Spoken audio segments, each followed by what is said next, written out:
Reda Alali, bonjour. Bonjour les amis, bonjour. Bon, le Maroc s'est imposé largement face à la Belgique, 2-0. On peut dire que c'est une victoire méritée? On peut dire que c'est une victoire méritée dans le sens où le Maroc a réussi à faire ce que la Belgique n'a pas réussi à faire, c'est-à-dire marquer dans cet temps fort, marquer sur coup de pied arrêté, marquer en contre-attaque. La Belgique a été largement supérieure en première mi-temps en termes de possession, de bloc. Le bloc était plus haut, on a souffert, on a joué derrière et en première mi-temps on n'a pas réussi à sortir. En deuxième mi-temps on a réussi et c'est ce qui a fait la différence.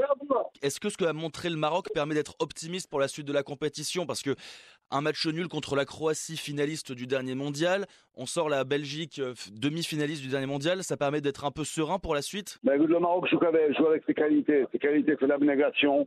On a un monstre au milieu de terrain qui s'appelle Amrabat. On a des gars qui se dépouillent sur le terrain. Techniquement, c'est clairement pas supérieur à l'adversaire, mais en termes de collectif, d'abnégation, d'implication, d'engagement, ça permet à la défense de ne pas prendre de but. Et si on arrive à mettre un but comme on l'a fait sur coup de pied arrêté ou contre-attaque, ça nous permet de faire la différence. Donc, c'est les mystères du foot, c'est la joie du foot. C'est pour ça qu'on regarde le foot, en fait. C'est parce que on peut renverser un adversaire plus fort que vous techniquement, et il était plus fort que nous techniquement. Sauf que ils n'ont pas réussi à marquer, on a réussi à marquer sur coup de pied arrêté, et c'était franchement une énorme joie. Les Marocains en avaient besoin. On peut parler d'un effet Regragui. Ça fait 2 mois que Walid Regragui a pris en main cette équipe et d'un coup on commence à voir les résultats. C'est quelque chose qu'on peut dire selon vous? Il y a un vrai effet? Walid Regragui, c'est quelqu'un que je connais très bien depuis la CAN 2004 quand il était joueur. Quelqu'un qui a loupé 2 Coupes du Monde en tant que joueur en 2002 et en 2006, qui en rêvait. Il l'a fait aujourd'hui en tant que sélectionneur sur le banc de touche. On peut débattre beaucoup sur Walid, mais il a une qualité sur laquelle tout le monde s'accorde, c'est qu'il est capable de mobiliser un groupe, de gonfler les cœurs et de tirer le maximum d'une équipe, et c'est ce qu'il est en train de faire. Et bravo à lui, vraiment, bravo à lui. C'est un leader, ce mec. Oui, on peut lui dire déjà bravo. L'équipe marocaine n'a toujours pas pris de but depuis le début de la compétition. Et là, en plus, on a vu quelque chose de très fort, c'est que malgré un but refusé au tout début du match, ils ont réussi à reprendre le rythme et à aller s'imposer en deuxième mi-temps. C'est une équipe qui fait preuve d'une grande force mentale, on peut le dire, non? Bien sûr, c'est une grande force mentale. Et en fait, le but qui est validé, c'est le même que celui qui est refusé. C'est-à-dire qu'il y avait la volonté d'optimiser les coups de pied arrêtés avec les transitions rapides qui étaient le seul moyen de marquer, parce que toute la première mi-temps on était dominé. Mais ça, c'est Walid Regragui. Je le dis et je le répète, c'est un gars qui est capable de prendre un groupe, de le mobiliser et d'en tirer la quintessence. Donc c'est ce qu'il a fait aujourd'hui, quoi. Donc ça, c'est encore une fois l'effet Walid Regragui.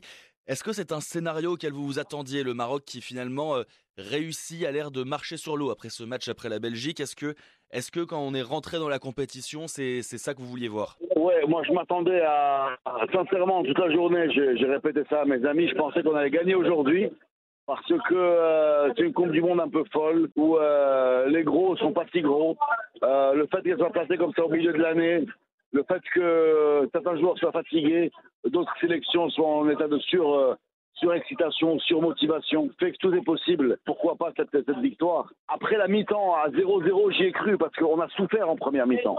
Et on en est sorti de sans but. Donc, à partir de là, ça laissait la porte ouverte à tous les exploits en deuxième mi-temps. Ça, c'est pour tout ce qui va bien. Est-ce qu'il y a quand même, selon vous, des petits points négatifs à souligner sur lesquels il faut s'attarder, qu'il faut corriger pour la suite? Oui, bien sûr, il y a toujours des points négatifs. Il faudrait moins subir. En première mi-temps, on a concédé des occasions. Le bloc était peut-être trop bas. Et ça, c'est dû à une domination technique. C'est pas un choix. C'est qu'à un moment, l'adversaire est techniquement plus fort. Donc, pour défendre, tu recules. Et à ce moment-là, ça te met en danger. Il faudrait être plus efficace sur les coups de pied arrêtés, plus efficace sur les transitions offensives, ce qu'on a fait en deuxième mi-temps. Donc ça, c'est des axes de progression. Si on peut faire ça sur 90 minutes, ce serait beaucoup plus. On aurait un match plus simple. En fait, parce que la Belgique n'a jamais été très très dangereuse en deuxième mi-temps, dès qu'on a remonté le bloc. Donc en fait, il faut se faire confiance finalement. La Coupe du Monde, on a commencé la Coupe du Monde mercredi avec un vrai sentiment d'angoisse. Il y a des joueurs qui ont fait des erreurs techniques qui n'était pas le fait des Croates, mais le fait de leur l'état émotionnel extrêmement fébrile. On est arrivé à un premier niveau de confiance qui a permis d'obtenir une victoire. Maintenant, on a un deuxième niveau de confiance, et sans excès, parce que Walid saura faire ça. Mais il y avait un problème de préparation mentale, d'état émotionnel des joueurs, quoi, qui a été aujourd'hui beaucoup plus serein. Et maintenant, il y a le match face au Canada qui arrive. Alors, un match nul peut suffire, mais on se souvient tous du scénario de 1998. Dans quel état d'esprit est-ce qu'il faut arriver face au Canada? Comment est-ce qu'il faut se préparer pour un tel match afin d'assurer la qualification en huitième?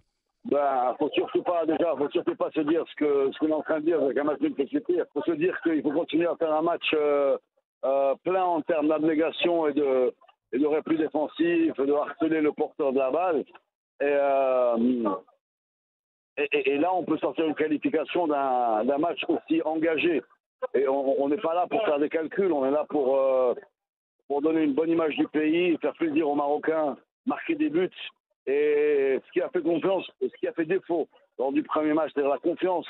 On est rentré dans ce premier match en termes d'émotion dans un état vraiment dramatique. Les gars étaient pâles, étaient mal.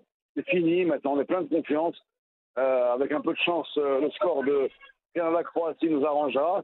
Et on ira en huitième. Voilà, on va enfin faire mieux qu'en 86, 1986.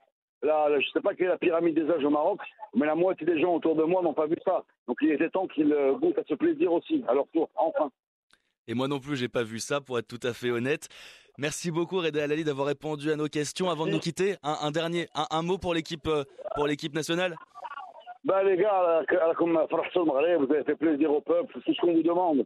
On est des malades de foot. On a été sevrés de ce genre de plaisir. Vous nous l'avez donné. Bravo, il est con, mais on continue parce que c'est une Coupe du Monde un peu folle par rapport à son calendrier, par rapport à ce qui se passe, les surprises.